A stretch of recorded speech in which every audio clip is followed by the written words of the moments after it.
Hi soulmates, welcome to my channel. So in today's tutorial I'll be teaching you how to draft a Queen Anne neckline. Okay, so I've got so many requests on this tutorial, so I actually made this tutorial for you guys. And if this is your first time visiting our channel, please do not forget to hit on the like and subscribe button. Thank you for always watching my video. Thank you for the comments, thank you for the likes and the shares. I sincerely appreciate this. Thank you so much, guys. So guys, I'll be teaching you how to draft this. Kindly watch this tutorial to the end. Make sure you drop a comment and hit on the like button after watching this tutorial. So guys, let's get straight into the video. So guys, I've gone ahead to draft this out. If you have been following my channel, you should be able to do this. So I've gone ahead to mark, this is my chest line, my bust point, the under bust, the half length, and also from the half length I mark 6 inch. This will serve as my bust line. Okay, 6 inch, you can use between 5 to 6 inches. So next, this on my shoulder. I'm going to take the measurement on my shoulder and mark on my chest line to get my armhole line. Now I'm going to get the midpoint of my armhole and go in by 0.5 or 3/4 of an inch, that is 0.75.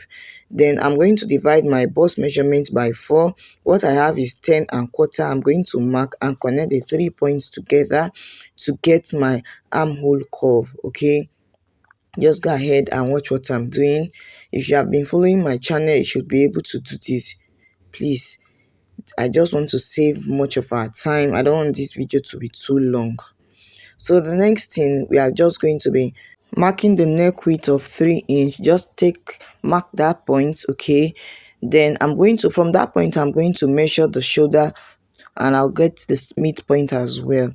Just go ahead and take note of that point. Now for my bust span nipple to nipple measurement, what I'm using is 8.5 divided by 2 is 4¼ Just go ahead and mark 4¼ and connect it to the bust line. Okay, so next I'll go ahead and connect these 2 points, the point on the shoulder and the bust point, with my straight ruler. Just go ahead and connect like so. Guys, right now I'm going to determine how high I want my neck to be. So I'm going to be marking 6 inches first. Okay, I'm just going to be marking 6 inches. You can mark 7, but I don't want it really deep, so I'm going to mark 6 inch and I'll be using my pencil to mark this out. Just take note of this point. So guys, the next thing, I'm just going to mark the height of my neck, how deep I want my neck to be. So I'm just going to be, you can use 8 inches, you can use your chest line, you can use below your chest line, but I'm going to be using 8 inches because, like I said, I don't want this to be too high, I don't want this to be too low. So I'm going to connect from that 8 inches. You can go ahead and mark it out with your pencil, or you can use a faint line. So remember, you can make it lower or you can make it higher, but I don't want mine to be too revealing. So I'm going to take note of that 8 inches and I'm going to connect from that 8 inches down to that point, the point of the 6 inches on my armhole line. Okay, just watch what I'm doing. Can you see? Just go ahead and get your neckline. So I marked 6 inches first before marking 8 inches. So now we are going to determine our over bust contouring. So at this center front, I will be marking 1/2 inch, and at the other point, I'm going to be marking, you can mark 3/4 inch or 1 inch. Then you're just going to connect to your bust point with your straight ruler. Okay, you can mark 3/4 inch and 1/2 inch, like I said. So at the bust point, I'm going to come down by 1 inch, and at this under bust, I'm going to be marking 1/2 inch here. And if you are working with a bigger bust, you can use 2 inches, or if it's an average bust, you can use 1¾ inch or 1½. So I'm just going to connect with my ruler like so. I'm going to connect, mark 2 inch at the bust line as well, and I'm going to connect with my straight ruler. So I'm going to connect with my curve to, from that point where I came down by 1 inch, I'm just going to connect like so. Just watch what I'm doing if you don't understand what I'm saying. So this is how you tighten your under bust.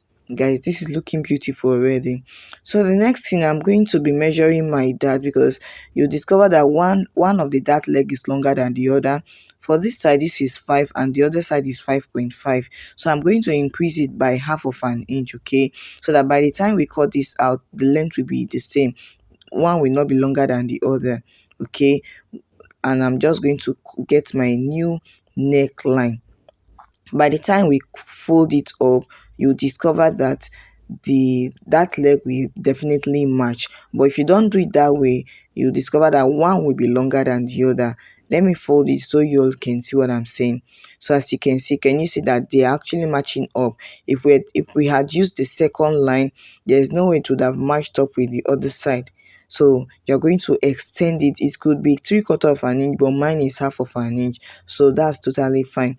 So for the neck width, you can use between 2 and 3/4 or 3 inches. So I'm just going to be marking 2 and 3/4, and I'll connect it to this other dart leg. Can you see? So you can use 3 inches or 2 and 3/4. That's 2.75. You connect it to this dart leg, okay? Again, I'm going to extend my chest line. Remember, we divided our bust by 4 to mark 10 and 3/4. 10 and 1/4, that's the point. So at this, I'm going to be replacing this dart intake because we're going to cut it off. So what I have is half of an inch, then I'll add 2 inches for my allowance. I'm going to extend the half length as well. Divide the waist measurement by 4. What I have is 8 and 3/4 of an inch. So I'm going to mark the dart point and take the dart intake, which is 2.5, and also I'm going to be marking my seam allowance of 2 inches as well. Go ahead and mark 2 inches. Then you're going to connect the point from the chest line to the waistline, okay? So we are going to introduce our side dart. Remember, our half length for the front is longer than the back, so the difference between the front and the back half length is 1 inch. So I'm going to divide that 1 inch on this bust point line. So I'm going to mark half here and half at the down, okay?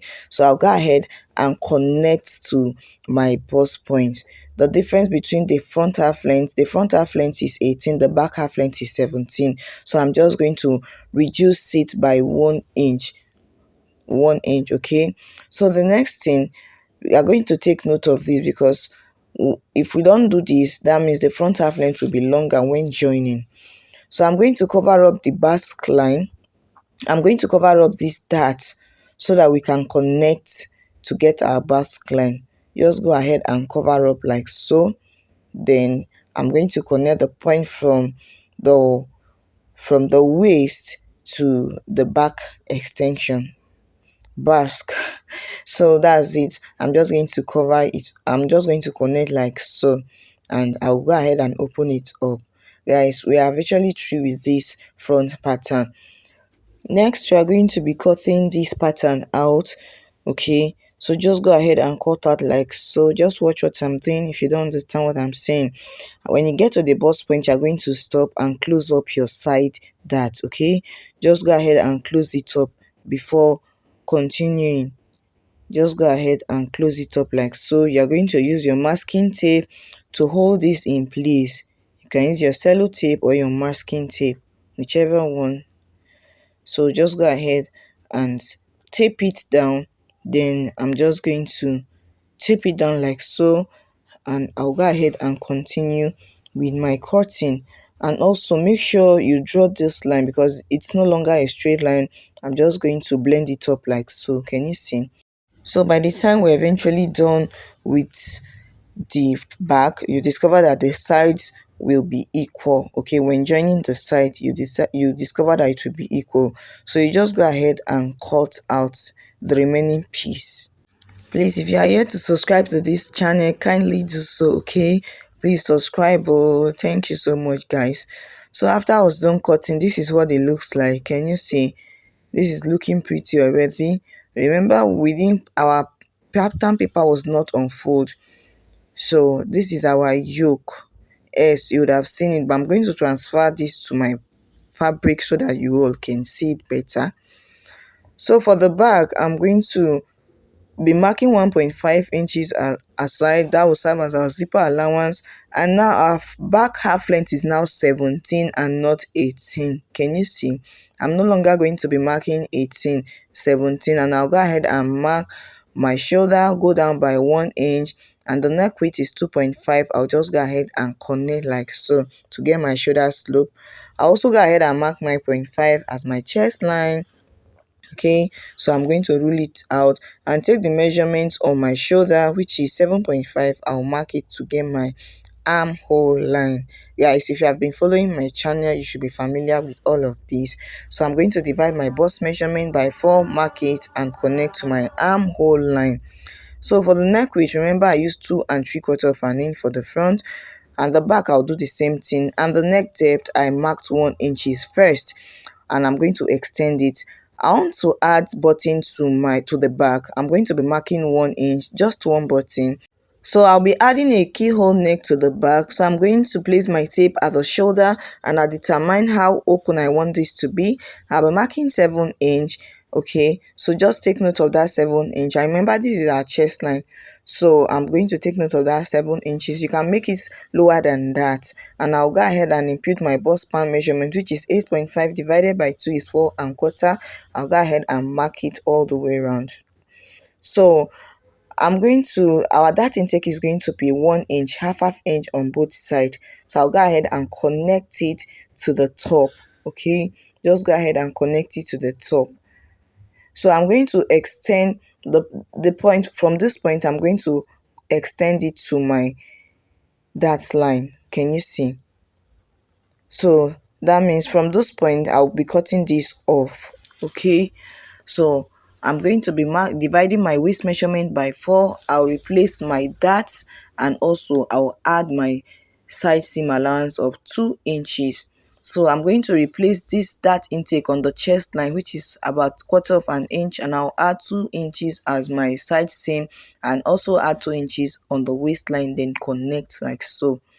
Also, from this point, I'll go up by 1.5 inches, and I'll go ahead and connect to get my new waistline. I want the zip to sit well at the back, so to avoid bulginess at the back, you go up by 1.5. I also discovered that this is going to be too low for me. Instead of using 7, I went ahead to mark 8 inches. So I'll not be using the first line. Okay, I'll not be using the first line. I'll go ahead and use 8 inches. So I'm going to be cutting through that 8 inches. Okay, so go ahead and just watch what I'm doing. If you don't understand what I'm saying, I'll go ahead and cut my yoke first, and also I'm going to tighten the yoke. Okay, so get a point at the shoulder and connect it to this yoke, and I'm going to be marking 1/4 of an inch as my dart intake, 1/4 of an inch on both sides. I'm also going to cut out this shoulder out so that I'll be able to cover up my dart. Okay, I'm going to fold it up like so that when you eventually sew, your the yoke will not be gaping at the back. Okay, this is to avoid gaping at the back. I'm going to connect and get a new line. As you can see, my lines are not in place. You can cover up your dart first before getting your new neckline for the back. Guys, just watch what I'm doing. If you don't understand what I'm saying, this is to avoid gaping of the yoke at the back. I'm going to cut like so, and guys, this is our yoke. I'm also going to cut this other part straight, so this is going off, and I'll go ahead and cut the waistline. This is also going off. Okay, so for my yoke, remember I'll be using button, so I'm going to cut this other part out. We don't need that. That's a zipper allowance. So this is our zipper allowance, and this is our back yoke. So when you place the sides together, you discover that they are equal. Can you see? This was what I was trying to explain earlier. So guys, we've come to the end of this tutorial. If you find this helpful, do not forget to hit on the like and subscribe button. I've transferred this pattern to my fabric, and I can't wait to show you all the final outcome. So if you find this interesting, please hit on the subscribe button, share this video with your soul friends, invite others to come and watch this video. And if you try to open this up, this is what it looks like. Can you see? I've gone ahead to open this up and it's looking so beautiful. So guys, we've come to the end of this tutorial. Until I see you in my next class. Bye.